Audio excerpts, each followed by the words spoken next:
Ladies and gentlemen, Good Son of a Bitch podcast. Can you hear me good? Oh, yeah. All right. This week's guest is Matt on Good Son of a Bitch podcast, and I'm glad that we could bring Matt to the podcast today. You guys are really going to enjoy learning about Matt and some of the things he's overcome in his life, and his life story is really cool and not always bright, and in some areas dark, but he's been able to overcome a lot of things. And so I'd like to welcome Matt to the show today. And Matt, we'll just start by telling people about where you were born and where you grew up and some of the things as a kid that you remember. All right. Well, thanks, guys. It's nice to see you guys. Appreciate it, JB, for having me on here today. I say we can start back when I was born. I was born in Newcastle, May 25th, 1978, in the blizzard days. Wow. Yeah. I had a blizzard back in May. Yeah. Crazy, but I don't remember it, obviously. Sure. So from then on, I was born in Newcastle, raised there most of my life. Mm-hmm. Was with my grandparents a lot, my cousins a lot on the farms, working on the farms. That was my favorite thing to do, is ride my dirt bike down to my Uncle Johnny's and Cool. and work and feed the pigs and the cows and the sheep and everything else that was out there, baling hay. Sure. Started young, man. I was probably 8 baling hay. So Man. Where did you go to school at? Went to school at Blue River Valley there in Mount Summit. Mount Summit. Okay. Yep. Okay. Is there still a racetrack over there? As far as like track. There used to be a small. I remember years ago, like a small dirt track for a while, and I don't know what they do out there now, but I thought it was still out there. Oh, now the dirt track, I don't know about. Okay. Now there's a school track. Okay. Out there. As far as anything else, I have no idea. It's untelling. Yeah. You've spent the last several years in Muncie. Oh yeah. Oh yeah. Well, see, when I was 8 years old, living in Newcastle, my parents had just bought a new Monte Carlo SS. Wow. with the flag wheels. Yeah. And T-tops. And we was coming to Muncie from Newcastle on 103. And we got in a head-on collision. Oh, man. Yeah, it was pretty bad. It was so bad we hit head-on so hard that we went side to side and hit too. Whoa. Yeah, when I came to, back then you didn't wear seatbelts. Yeah. Seatbelts were not a thing. Sure. So I flung from the back seat to the front, somehow knocked the T-top out, hit my face on the rearview mirror and hit the radio. Radio was on full blast. Wow. And it wouldn't turn down. I remember waking up and both my grandma and my mom was knocked completely out. They were bleeding and the windshields were all smashed. And it was terrible, man. Finally, my grandma woke up and she was trying to calm me down. She's trying to turn down the radio. Radio wouldn't turn down, so she had to literally turn off the ignition. Wow. Yeah, my mom was still knocked out for a while. She actually smashed the wheel over. Okay. Yeah, with her chest. Man. And they both hit the windshield. So it was a pretty nightmarish type of thing as a kid, man. The experience at 8. So yeah. Man. So what got you in the love of cars and the various things about the automobile?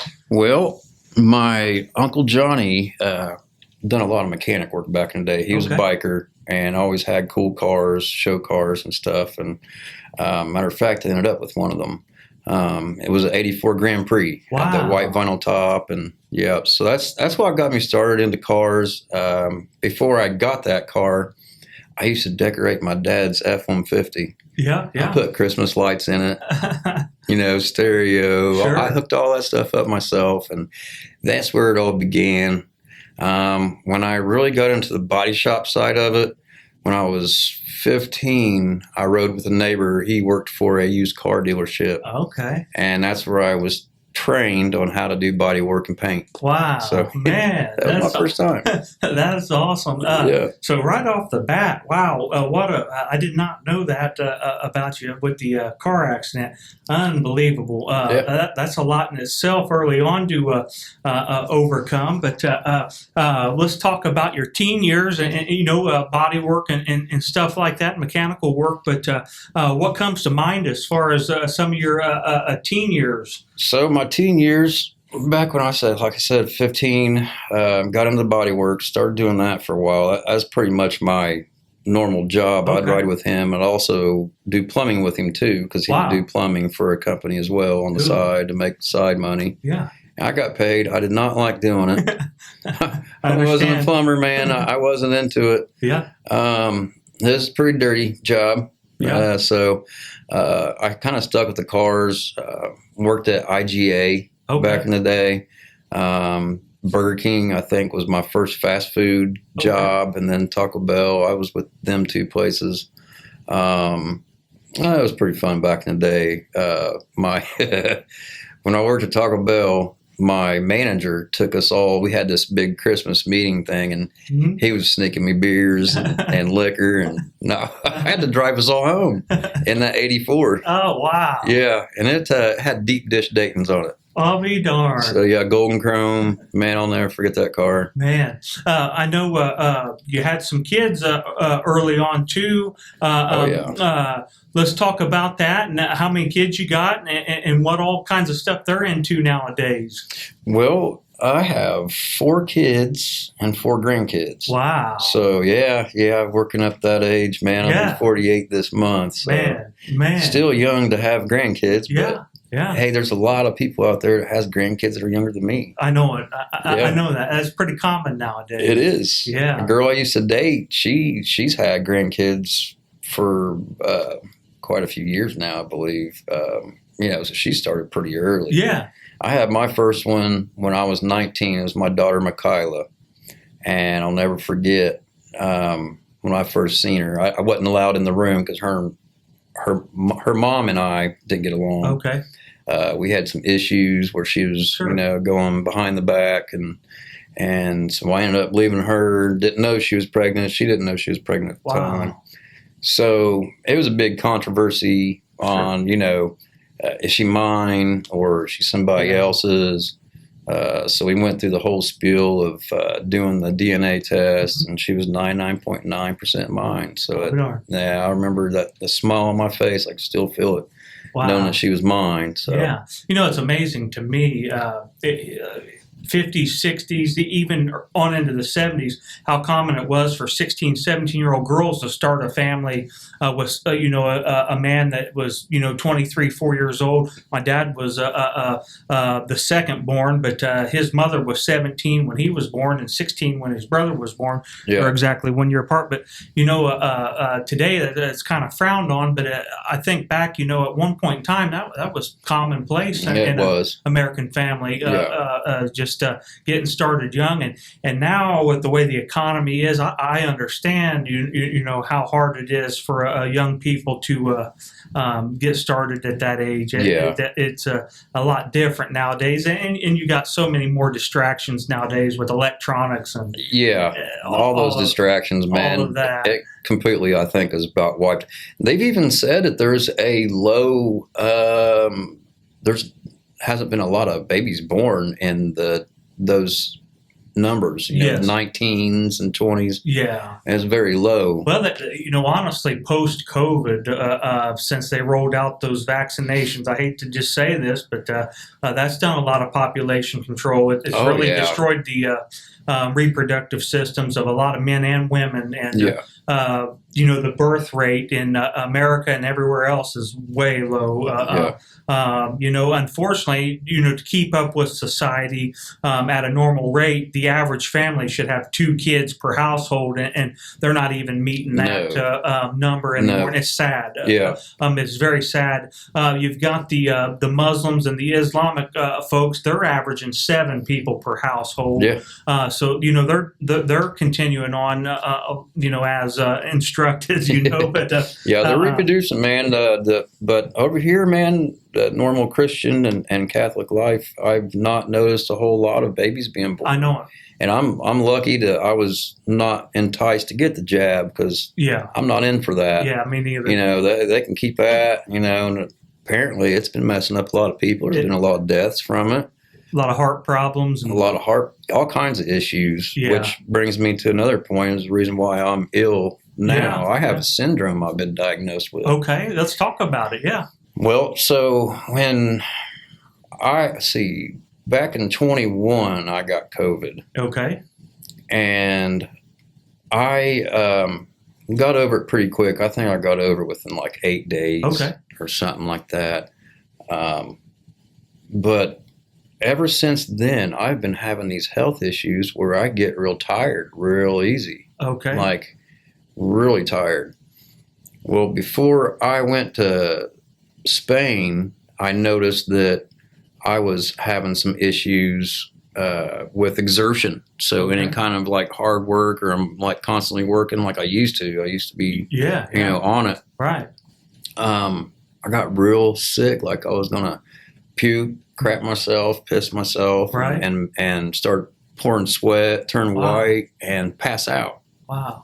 Yeah, happened several times, and that's kind of why I've been laid off. Yeah. So it's been rough. Yeah, absolutely. And I'm sure there's others out there wondering, if they have those symptoms, what seems to have worked for you thus far, as getting to the bottom of that and working with it. Well, so I have been diagnosed with POTS and ME/CFS. Okay. And both are rare syndromes that mainly are in women. Wow. But after COVID, they're calling it long COVID. Right.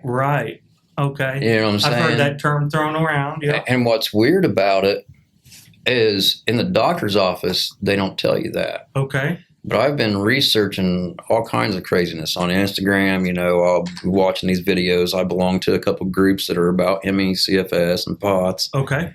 And it's all linking back to saying long COVID, long COVID. Wow. They say that taking a nicotine patch, using nicotine patches, helps cure that. Wow. Others say it's parasites. Okay. And then I've seen the ones where you get the parasite control at the Tractor Supply for dogs. And I guess you can take it or, somehow or another. So right now it's kind of been a fight. Not long ago, I had a TIA, which is a mini stroke. Okay.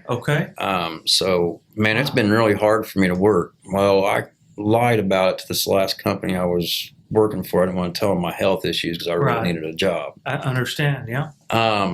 So I clocked in at 8:30 in the morning, didn't clock out till 9:21 at night. And I'm mowing. I'm on a stand-up mower. Okay. Came home, and it was pretty bad. When I got home, I ended up going to the doctor the next day and having to have a CT scan with contrast because things were not happening right in my stomach that, shouldn't be happening. Right. Lost a lot of blood. And Yeah. It's a mess, man. Wow. Yeah, man, interesting. I shortly after the COVID days, I had a stomach ulcer situation, and I went from 280 pounds to 157 pounds in 3 weeks. Wow. And man, it actually took holistic medicine in order for me to get past that.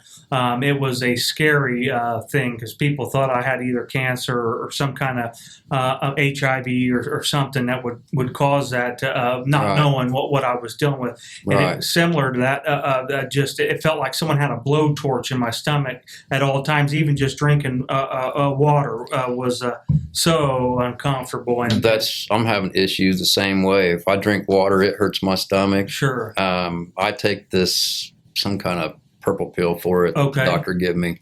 It seems to help, but I think that's probably what part of the problem was, me bouncing up and down for 13 and a half hours, and just caused that type of situation. But now I've always had issues with alcohol. Yeah.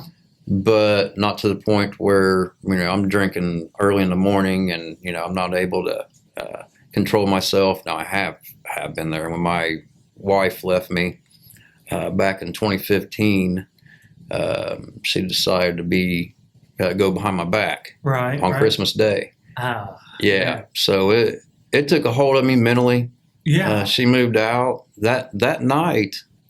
I ended up, because I had quit drinking, quit smoking cigarettes. I ended up going and buying a pack of cigarettes and a bottle, and got drunk. And in 2016, I think it was, I was found unconscious on the floor, foaming out my mouth. Whoa. Yeah.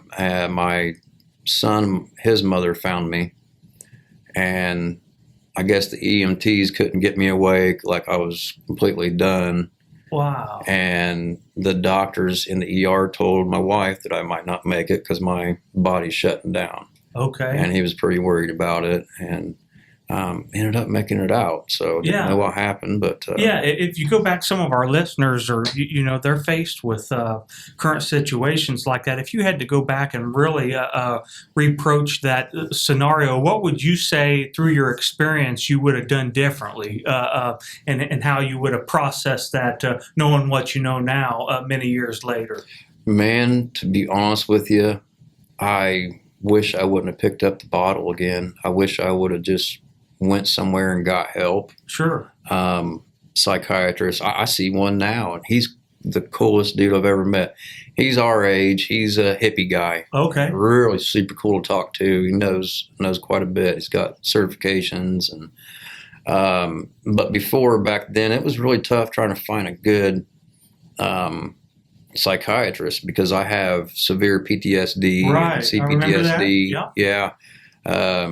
Some crazy stuff happened to me when I was 16. Lost some friends through gun violence. And that put a bad impact on my life, mentally.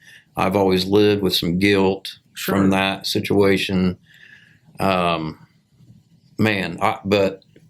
I've always just kept fighting. I just always, always kept going, always tried to figure something out better for me to do to keep my mind off some of those situations. And a lot of times you really got to get your mind out of those situations, because if you sit there and dwell on it and you're thinking about it all the time, it will eat you alive. Right.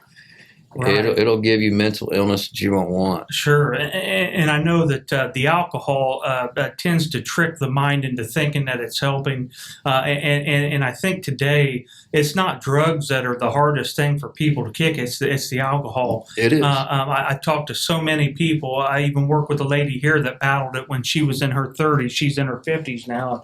She said harder than cigarettes or food or anything was that alcohol, the liquor was the hardest thing, because it gave her a false sense of wellness when she would do it. But at the same time, she's like, man, I don't realize until it's real too deep into the game that I've got some issues here that are from the alcohol, and I just got to get off of it. But like she said, you got to want to get well and get away from that. And they call it a spirit for a reason, Yeah, exactly. When you invoke a spirit amongst you, things get wild. It definitely does, man. I can agree with that 100%. Because I tell you what, it is so available and sometimes cheaper than going and buying a bag of weed. Right. You can get a half pint for a little over $4 and be ripped. Yeah.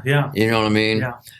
There for a while this year, because of my depression, I had a couple of crash outs being on, juiced up on alcohol. Sure. That I would lose my senses in my frontal lobe, making good decisions and be out fighting or, whatever.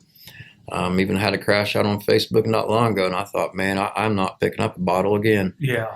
But I've been only drinking beer, and I don't drink that many now, so I try to limit myself. I'm going to try to fully knock it out the wall, man. Yeah, my uncle's in the same boat. He his last stint, he said, was he was on his side by side after drinking some whiskey and scotch and what have you. And he said you don't make decisions to the point where all of a sudden he found himself with that thing buried in the mud, and this thing's brand new. He just bought it, and he had to call someone with a tractor to come get it out. And he said, after all that, I sat back and I'm like, this just No.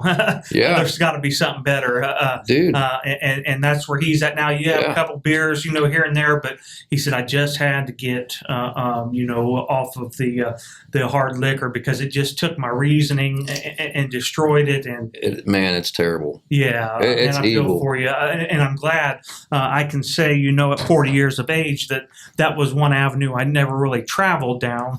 I got involved in manufacturing moonshine and stuff like that. I love the art of the making of a liquor, but boy, I see what it does to people, and it destroys lives.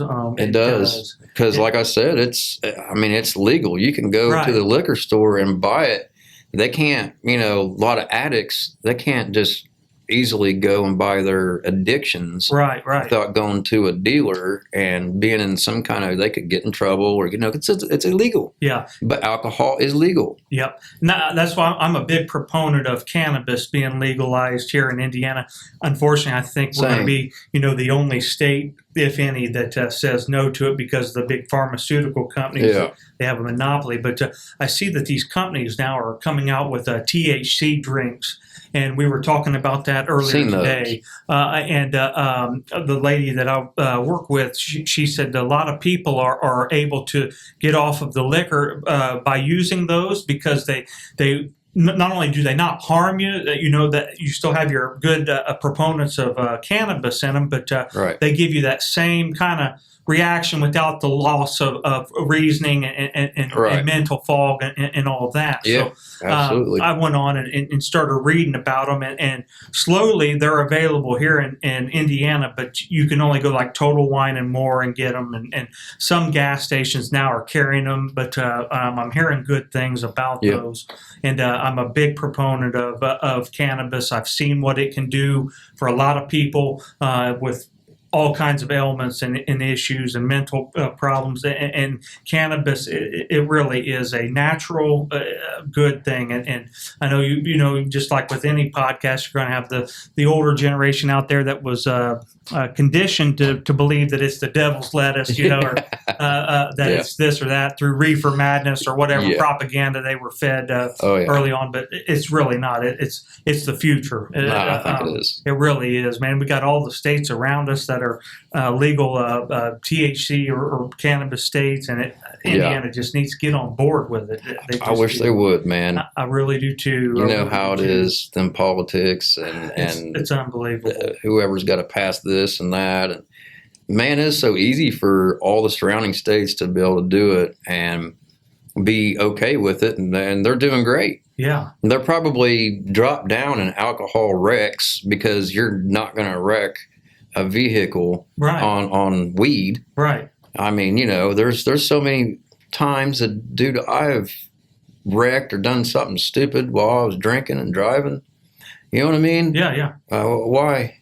When you can make this legal and make it easier for anybody to consume and get away from the alcohol and switch up. These doctors are trained at these colleges to put you on a Netflix subscription service. All pharmaceutical is as Giant Pharmaceutical is a subscription service. If we can bring you in and put you on that subscription for life or for however many years, we're making money. Without that, they don't make any money. Yeah. We don't have these big buildings doing cancer, what I call poisoning, with the radiation and chemotherapy, and they put you on these subscription services, and it's no different than being a part of Amazon or Netflix, and it's sad to see it, but there's a lot of people that if the white coats don't recommend it or aren't trained in it, they just go with what they say, and that's it. And the unfortunate thing is with the technology we have today and the ability for us to research natural ways of healing, our bodies were made to heal naturally using natural things on this earth, and we've bastardized that, and we've got big companies taking and putting all these chemicals in our food, the dyes in our food, the glyphosate, which is a part of Roundup. It's just amazing. Isn't that crazy, dude? It just amazes me that this is one of the only countries in the world allowed to do that. It's wild that the chemical that kills dandelions, which dandelions you can eat the root, the flower, and the leaf, and they're super healthy for your Yep. gut, man. And they make the same chemical that kills something that's good for you. Yep. It's wild how that works. I know But like you said, it's big pharma, man. Yep. Yep, they want that subscription service. Without that, they're dead. And if more people would wake up to that, I think some of this stuff will start getting under control a lot easier. Yeah. But it's amazing. I noticed too here over the last several years, you've been able to see parts of the world that some people would love to see. And man, I find that fascinating. Catching up with you here on Facebook here and there, I see that you've went to some really wild places. What stands out as one of your favorite places that you've traveled? Oh man, Spain would be the best place that I think I've ever been. Okay. I mean, man, it was, dude, it's so different over there than it is here. So I was engaged to a high school English teacher over there. Okay. And she's actually from Malaysia. Wow. And she had lived there. Her ex-husband beat her up and she left and moved to Spain. Well, she ended up getting somebody else, did the same thing.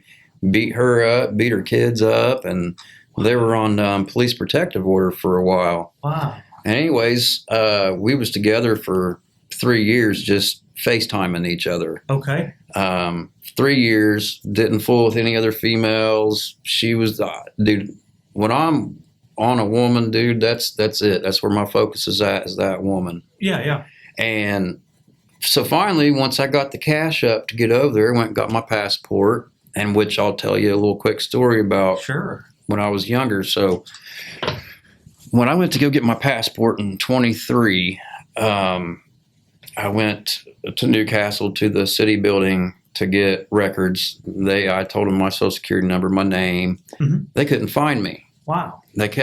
She came back and there wasn't a whole bunch of people in there. It was just me.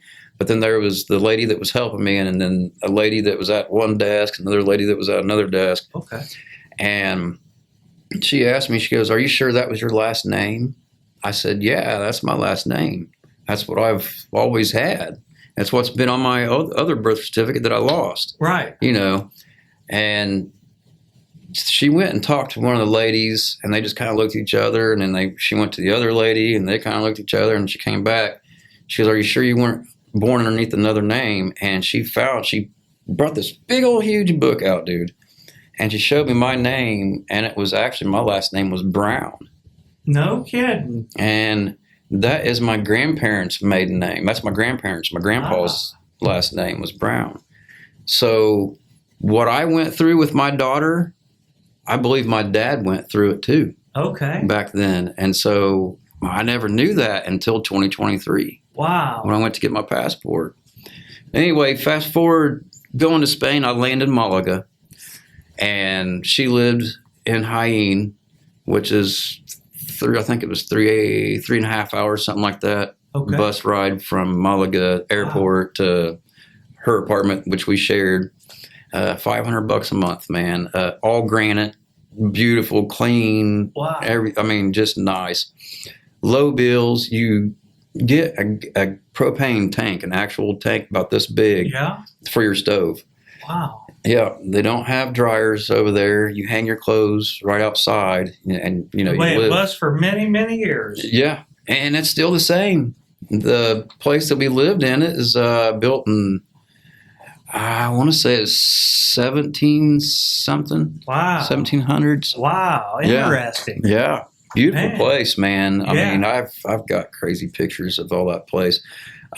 So I lived with her. She had 2 little boys. They were good little boys. I felt so bad hearing the story about what happened, you know, the ex beating them up and all that. Yeah. So, man, they loved me, man, but ended up saying, "Hey, I want to go see where my family, my ancestors from my dad's side came from, which is in Castellon de la Plana." Wow.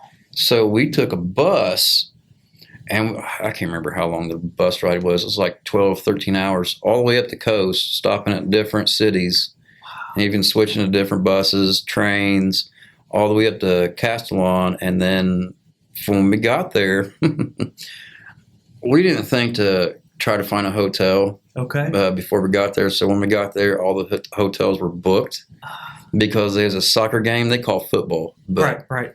They had a soccer game going on, so all the hotel rooms was gone. So we took a taxi. Mistake. Don't take a taxi when you go to Spain. Get it's kind of like Uber, but it's called Blah Blah. Okay. Called a Blah Blah car. So anyway, we took a taxi all the way up to Pensacola to the rest, because that's part of Castellon. Okay. And that's where our castle is, where my ancestors came from. Wow. And so I got this balcony room, and that place was built way back in the 16s. And yeah, because my family, it goes back to the 13s for my family, I believe. Man, that's awesome. Yeah. So we got to tour the castle, and dude, it was fun. Just going and eating all these places, these cafes. Man, some of the best food I've ever had, dude. Man. Some of the best. Man, yeah, I was about to say, I remember you sharing some of the video and the places. So the only thing I've had that compares to what you were seeing, and which would have been an average place, was a place in Hamilton Town Center, right off of I-69, and it's a Spanish restaurant, and it's a Casa, and I cannot remember the name exactly. I'd have to look it up, but man, it's just like being in Spain. The inside is done just like Spain, and the dishes. I mean, it is really an experience. I love that. But I when I went there for the first time, I'm like, man, where have I seen? Oh, yeah, Matt had shared some of these restaurants, and yeah, that looked amazing. Yeah. It looked amazing. What would you say the average age of the people were? That hung out in those places there. Man, be honest with you, dude, all ages. All ages. Okay. And the thing of it is, over there is so different. So they work and go to school, everything up until 2:00. Okay. And then it's siesta time. So then everything shuts down. All the businesses shut down. Wow. And it's shut down from 2 to 6. At 6:00, they open back up, and they're open until 4:00 in the morning. Cafes. So anytime you get a beer, they bring you free food. Wow. So you get what's called tapas. Okay. So every time you order a beer, they bring you a tapas. And my favorite was a squid. Oh, no kidding. Yeah, I always wanted that one. Or they had some beef, like beef stew at one point with the bread. Yeah. Oh, man. Fantastic. Man, yeah, I was about to say it looked amazing. The castle sounds like it was great to see that. Dude. I could only imagine that the coastline was a beautiful experience. The only coastline I've actually traveled that would be similar to that would be the Panhandle of Florida. There's a intercoastal highway that goes along the Emerald Coast. They call it Emerald because of the color of the ocean there. Was the water down there, was that more clear water or more blue, green? Yeah, it was pretty blue. Okay. It was right on the Mediterranean. Okay. It was pretty blue, especially going up in the castle. A part of this castle on the outside, if you go walk all the way to the wall, you can look down. I mean, there's nothing but beautiful, deep blue sea, man. Yeah. I mean, just and it goes out forever. And you just look out and you just get lost. Man. Yeah. Man. So what ended up happening there with her and her boys? Well, so I was there for over 2 months. Yeah. I was actually going to move there and get my citizenship. So my idea was going to Germany for a couple weeks, is what I was told by the attorney over there in Spain. And then I could come back and file for my residency and my work visa and all that. I already had jobs lined up. Matter of fact, for bartending. Wow. Yeah, I made some friends with bartenders, and they's like, "Dude, I want you here." I showed them how to make some drinks. Oh, okay. Yeah, and they were gassed about it. They That's loved awesome. it. So I made some friends over there, and I would go to these nightclubs and bars. I got to tell you a funny story, dude. Yeah, absolutely. So her and I, her name's Veen. Her and I went out clubbing one night. The boys were at home. The oldest one, he's 18. The youngest, he's 13 at the time, I think. But so we get sloshed, bro. And this whole strip is nothing but cafes and bars, nightclubs. and it's in our neighborhood. We're only like 4 blocks over or something. Dude, I tell you what, it took us, I don't even know how long, probably a good hour to try to find our apartment. We were so sloshed.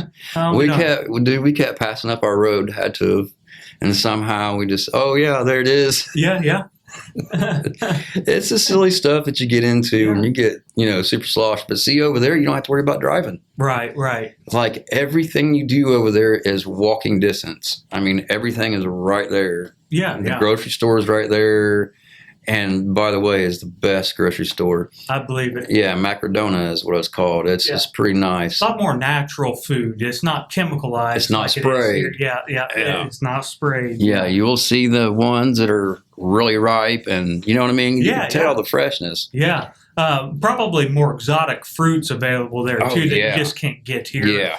What's their laws are like, or what's their look when they look at cannabis in Spain? Is it similar to the United States? It's illegal over there. Yeah. Okay. Even though I did smell it there, so it's kind of the same thing. I mean, anywhere that something's legal, somebody's going to do it. Yep. You know what I mean? So there was times that I would say, "Hey, did you smell that?" And she's like, "Smell what?" She's never done none of that crap. Yeah. So I was like, "Man, I smell weed." She goes, "Really?" And I was like, "Yeah."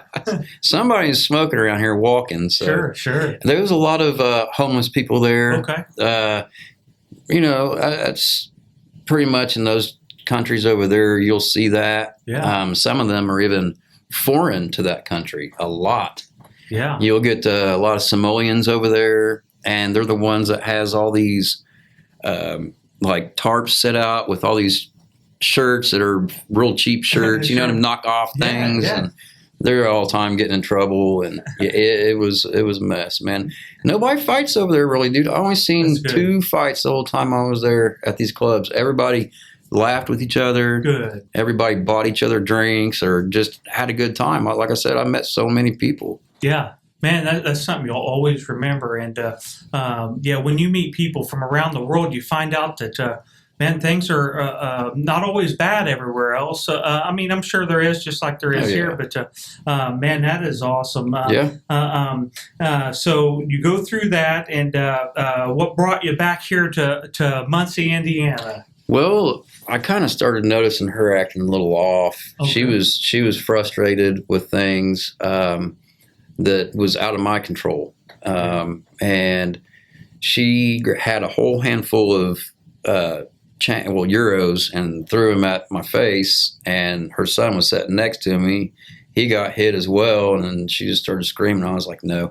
From my past exes, the screaming and all that, dude, it triggered something in me, dude, and I was like, you know what, I this ain't even worth it, because, to me, why fight with a female dude? I mean, they're going to say whatever. Yeah. You know what I mean? And it's going to go either way. And the best thing to do is just separate, roll out, cool off, or just completely leave and be done. And because there's good women out there, dude. Sure. There's good women out there that isn't going to treat you like that or make you feel any certain type of way that you're not loved or appreciated. Yeah. They're out there. Haven't found one yet. I thought I did, but I understand. So that's why I traveled back. So I took a bus by myself back to Malaga and spent 3 days on the beach eating lobster and fish and sipping on mojitos. Man. Yeah. That is cool. Yeah. What a story. Man, again, things that some people could only dream about having the opportunity to do, because it's something you'll never forget. Yeah. And it's good for you. It just allows you to just unload some of the weight that you carry around and just experience so much. It is, man. I tell you, that is awesome. Well, for our listeners that are listening, it's something that I've always recognized with you was the ability to just overcome, adapt, and move forward and on to the next thing, which is so hard to do. What would you say, looking back on your life, clear up till now, would be your best advice for some of these younger people that are getting ready to live life, or some people that are currently entrenched in those things that really helped you just persevere and overcome and keep going? Yeah, man. Well, I mean, there's a lot of survival there. When I had went to Spain, it was all about survival. Anyways, she was on low income.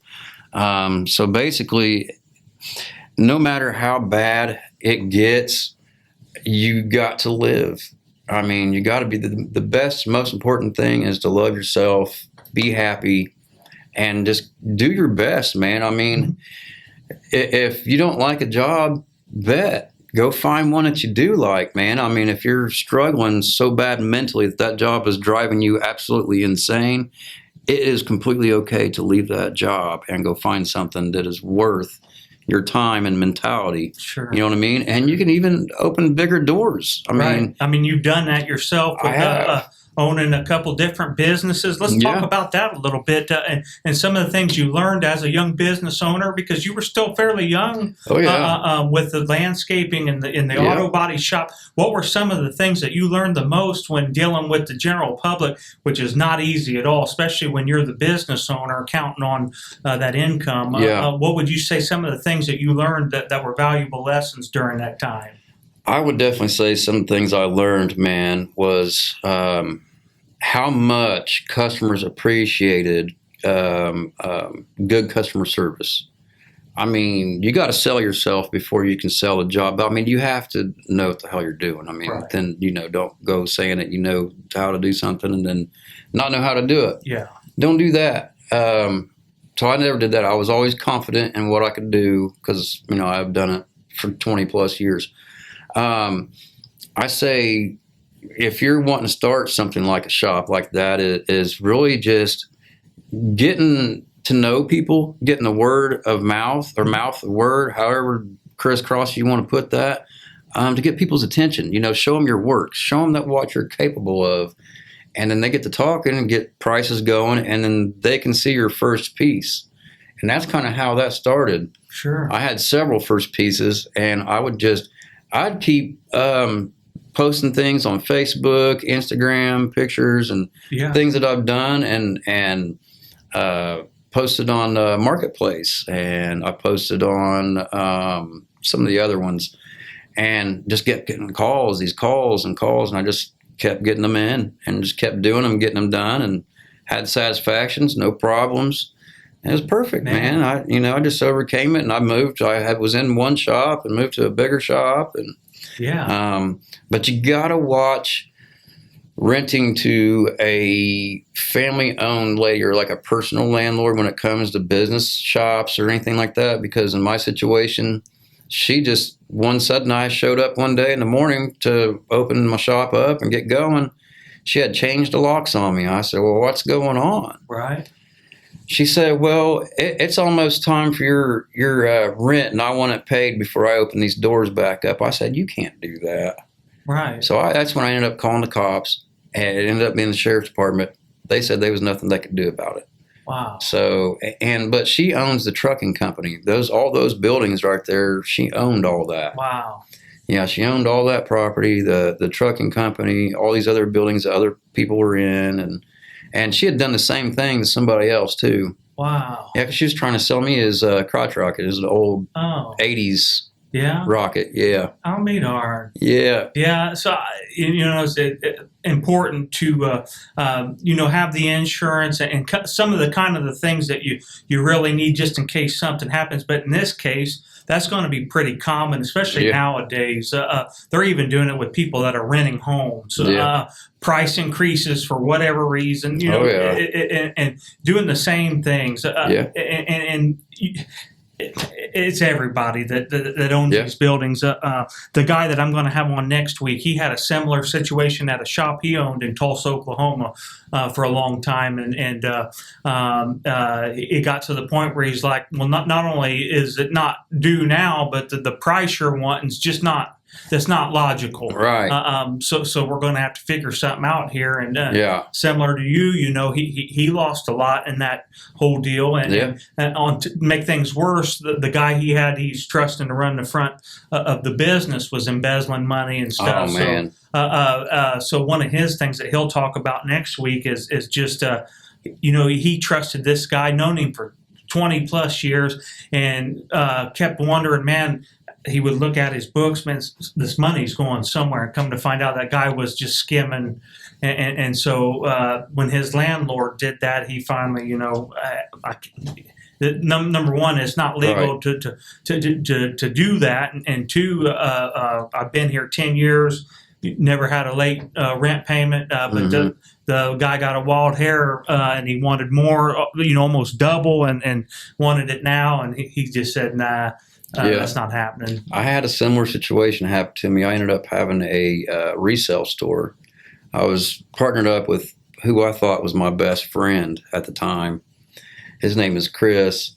And so we would go buy pallets of merchandise for overstocks. Yeah. I've even bought returns. We'd even get scratch and dent appliances, the whole 9 yards. Well, I didn't know that he was going and he was buying stuff from these addicts that they would go and steal from these stores. Oh. So he was bringing them into our store and selling them. Mm-hmm. And I didn't know that was going on until I caught on. And I was like, no, I got to get out of this. Well, I was working at Abra at the time before I came to work with you the first time. I was working down in Greencastle. Okay. I think it was. And I went down there to pick up my tools to bring them back up north. And I had a guy stay with me for a few days that had been kicked out by his wife. I told him, I didn't really know him. I was trying to be cool because, I've been through shit myself. Sure. And so I let him stay with me for a few days. Tattoo artist. He's the one that done the sleeve on my arm. So he was set up in my back room. And he rode with me to get these said tools. And come to find out, when we got home in my truck with all my tools, my wife was with me, and my house supposedly got robbed. Oh, no. So walked in there, his tattoo stuff was knocked over, because the back door I could see was open, because that was where my garage is to put my toolbox. Could see that back door was open, knowing that we closed it because we were the only ones that lived there. And went in there, and all his stuff was knocked over. And went to my bedroom. All my guns got stolen, man. I had 6 guns stolen because I didn't have them in a safe, And that's one thing I want to express so hard is buy a damn safe or something, because you can't trust nobody. It ended up being my friend, dude. Yeah. It ended up being Chris that was involved in it. Man. Yeah. Ended up finding out later on, but I chased that dude down McGallard with a baseball bat. I sure did. I went after him and never caught up to him. He locked himself in a Shell gas station bathroom. So wow, yeah, man, yeah, that's unfortunate. It sucks. Yeah, you can't trust nobody, man. And I was being cool, with him, but he was involved in it, and so I kicked him out. I ended up keeping his stuff. I said, you can't have this back because you were involved in it, and because I knew and he knew. And I went and traded his stuff for more tattoos from another company in Indianapolis. So darn. Yeah. I love that because I'm the same way. A wheeler dealer, entrepreneur, always trying to, I love the resale business. I'd love to be able to step deeper into that, but it's harder now to do it than it's ever been, because it is the price that you have to pay initially for that stuff, even scratch and dent or return, it's almost at the retail price. So there's not enough. There's not enough room in there. Yeah, no, man, it's all raised up, and not only that, but all these places for rent. I mean, if you want to get a decent little shop area, I mean, dude, they're higher than they was before, man. Yeah. When all these tariffs and all that stuff went up, and all these prices, gas prices, dude, everything just hit the ceiling with price. Yeah. You can't afford nothing like that anymore. It takes a lot of saving in order to get that started. But you got to at least start with a good 8 pallets, man. You're looking about $500 to $800 per pallet. Yeah. Times 6 or 8 of them. And dude, it's just out of my budget. Yeah. I know a lot of these guys are going to Amazon and they've got the financial backing to work big deals to where they can buy, hundreds to if not thousands of pallets at a time. And then they bring them back here in their warehouse and resell that stuff. But, after dabbling in it, I don't know how they can be making a whole lot, because the profit margin just it's not near what it could be. But man, that's interesting. What do you foresee in your future as far as entrepreneurship? Is there anything right now that you're interested in learning about or trying or stepping into? Well, I have some ideas. I thought actually about working on like plastic bumpers, doing some plastic work on bumpers. I was always good at that. Yeah. I don't really want to get back into the bodywork thing. I wanted to do like a bumper deal or something. I hopefully can figure out money to get a air compressor and get started that way. I'd have to regain a lot of my tools, my plastic tools especially. I had a plastic welder. I'd like a nitrogen one. Yes. Is one I'd really like to have. I love those. Yeah, they're great. And I'm really good at it. Matter of fact, I worked at a company in Muncie. Okay. And he would always come to me, the owner would always come to me in front of all the other technicians. He would come to me and ask me how to fix these bumpers, if we could fix it or not. He brought me a Mustang that a young kid was doing donuts and smashed in the quarter panel and the big giant hole in the side of the bumper. And I was honest with him. I told him there's no way. I mean, I could fix it, but I'm not going to, say it's going to last. Because, right. I mean, it's not. And knowing what this kid does, he's that type of kid.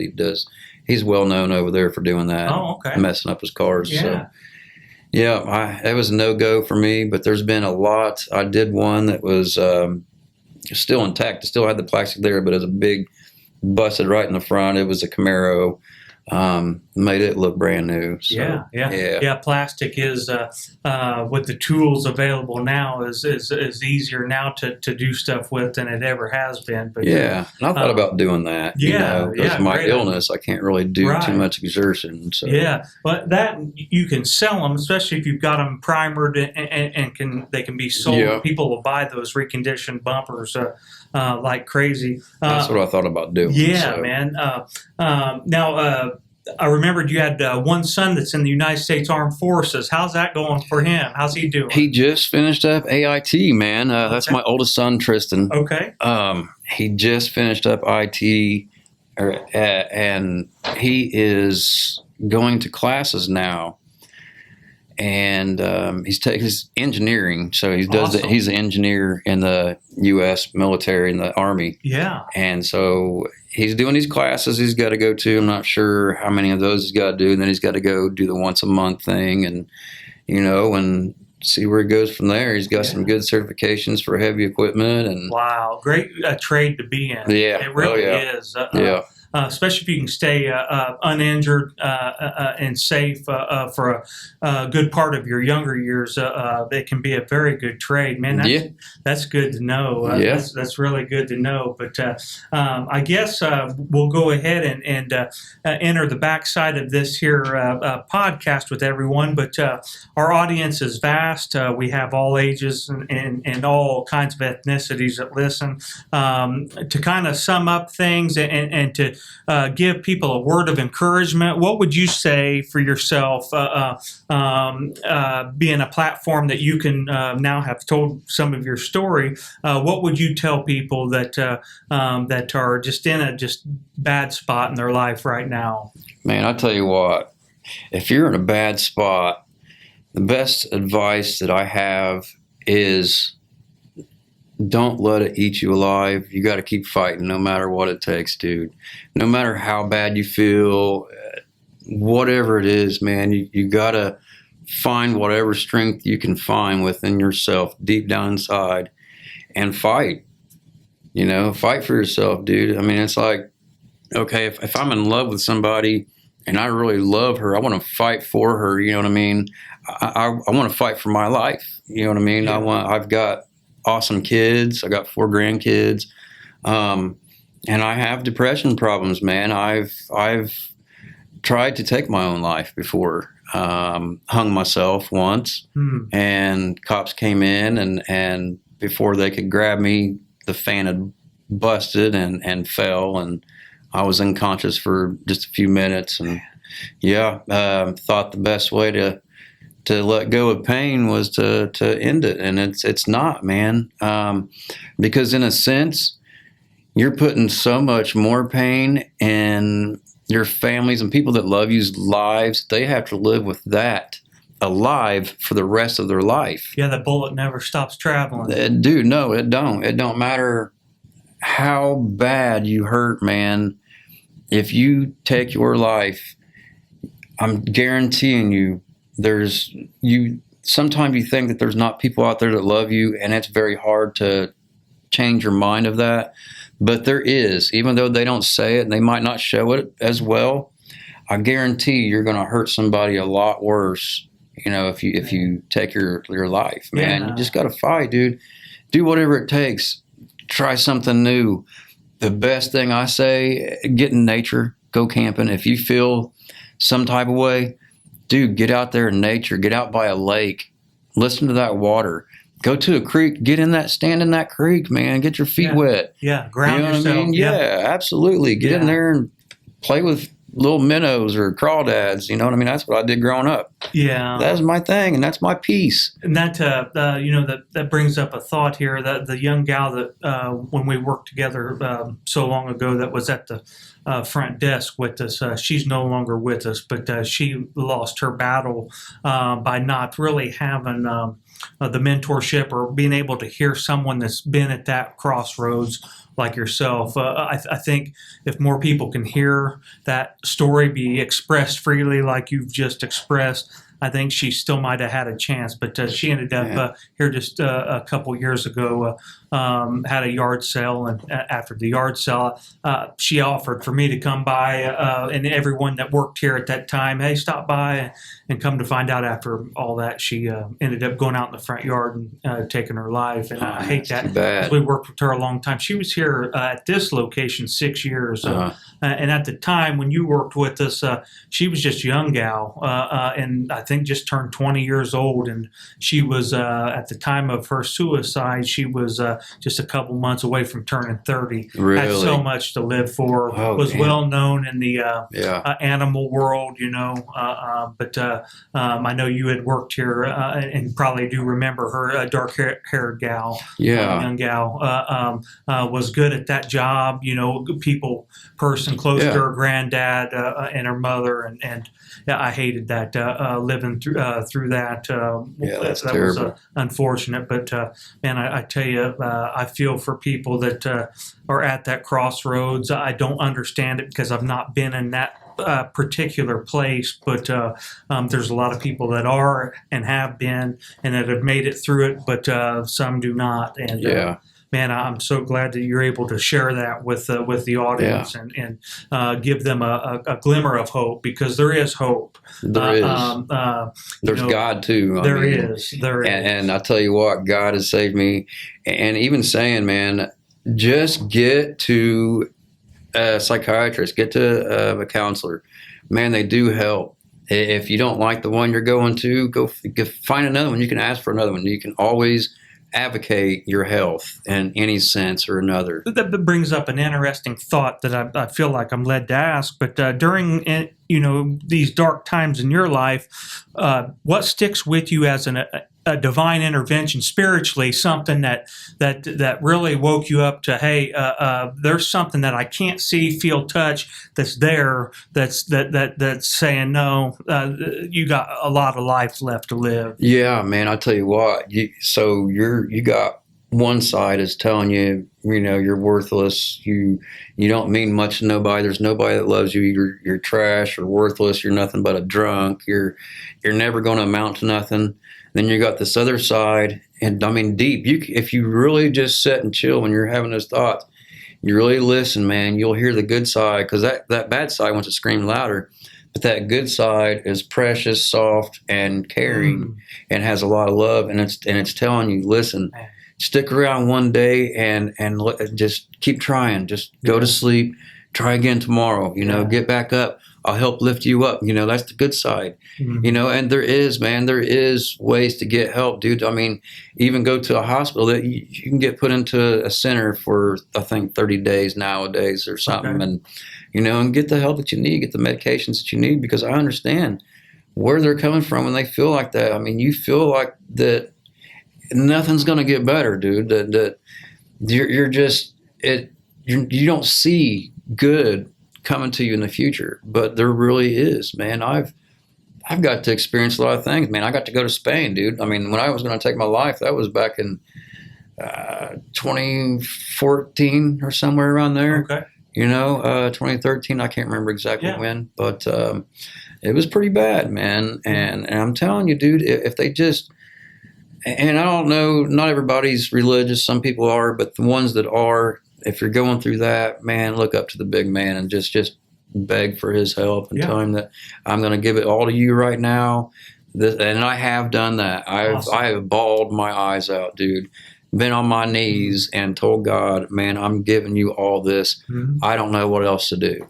Sure. Dude, I'm still here. Yep. You know what I mean? Mm-hmm. I'm still growing. I mean, some of us still grow on out up into our 80s and 90s. I mean, dude, it's life. Yeah, it's life. Life is not easy or promised or guaranteed. And, sometimes it gets tougher too, because even the Christ while here said, they're going to hate you because they hated me more. And when you read those words in red, he was telling his disciples, hey, not only is life tough, but if you decide to trust in me, someone that you can't see, feel, touch, other than read about me, they're going to hate you even more. And that like you said, that dark side's going to come at you as hard as it can and throw the kitchen sink at you. But just trust me that this storm's going to pass. Yeah. And you're right. Absolutely. It does break down to a spiritual side of things. And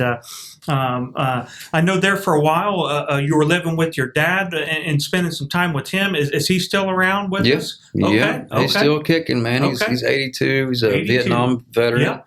He has a Silver Star. Silver Star, yep. Yeah. He's got 2 Purple Hearts, bronze. He's got shooters. Yeah, he's got all kinds of stuff. Yeah. And I don't know all that kind of stuff. But yeah, that's kind of where my son got it from, Wanted to follow suit. So my brother did. My brother was in the Air Force. Okay. Most of my friends were in the military, one way or the other, Navy or Marines or the National Guard. I've got so many cousins and friends and military. So, yeah. That's awesome, man. Well, man, I tell you, you've been one great son of a bitch to have on this podcast. I appreciate it. You were one of the first that came to my mind. I'm like, man, who would serve well on sharing quite a story? And bam, that came to my mind, and that's why I reached out to you. And I'm like, man, if I could just have you on the show, and I'm glad you came and did a show with me. I appreciate I'd like to have you back on. We've got Keith, Lance, and Kyle. They're normally with me tonight. They have other obligations, but just fine. But we'd love to have you back again, especially when we get our permanent table in here. We're going to start having dinners before the show. Nice briskets and just good food, grill. Hey, sounds good to me. So we would absolutely love to have you back and talk about other things too. Absolutely. And learn about the time that's passed since this podcast to that one. But I'd like next year sometime to have you back in here and absolutely have something good to eat and just sit down with the boys and just really shoot the breeze. And our initial thoughts here on these first podcasts was just let people tell their story. That way, when you're back on again, they're like, "Oh yeah, I know a little bit about Matt." Yeah. So I'm so thankful for you to come and be on the show tonight. I'm thankful to be here, man. I appreciate it. It was really awesome. I learned so much myself about you, and couldn't be happier with you being able to help people out. I know someone's going to listen to this podcast. I want to remind our viewers we have a hotline which you had called, which I'm glad you did, and we got you scheduled shortly thereafter. But 317-674-3216 is our hotline. It's open 24/7, 365. So you guys can feel free, like Matt did, call in, leave a voicemail. You can text us. We'll gladly share your story. If you have a story you'd like to share on the show, we'll gladly do that from the hotline. And if you'd like to apply to be on the show, we're booked through the rest of the year. But we want to hit 2027 pretty hard, and we want to have as many people as we can from all different backgrounds on, and let them tell their story. And I believe Good Son of a Bitch podcast really is going to take off. We just now ordered our first round of business cards, and we've got flyers made. Sweet. So we'll start posting them up. We also have T-shirts. You guys have seen them before. If you're interested, you can let me know, and we'll get you on ordered up. And so, yeah, thanks for coming by tonight, and I appreciate you so much. And what a story, and plenty more story to tell. I know, but a lot more. We'll break this down and have you back again, especially when the boys can be here, and we'll do another session with you. Absolutely, right, man. Glad to be here. Thank you for your time. Thank you guys for listening to my mouth and my story. Hey. I appreciate it. You guys have a good evening, and just stay strong, man. No matter how bad you feel, I promise, just stay strong. If you feel some type of way, they have emergency hotlines for that. If you're feeling suicidal, you can dial *988, I believe, is the national suicide hotline number that you can call. There's other numbers, but just try to get some help, man. I mean, the storm only lasts for so long. Absolutely. And the rain stops. Absolutely. You got to have that storm to grow them flowers, man. That's right. All right, Matt. Good seeing you, man. All right. Catch you on the next one. All right. Thanks. All right.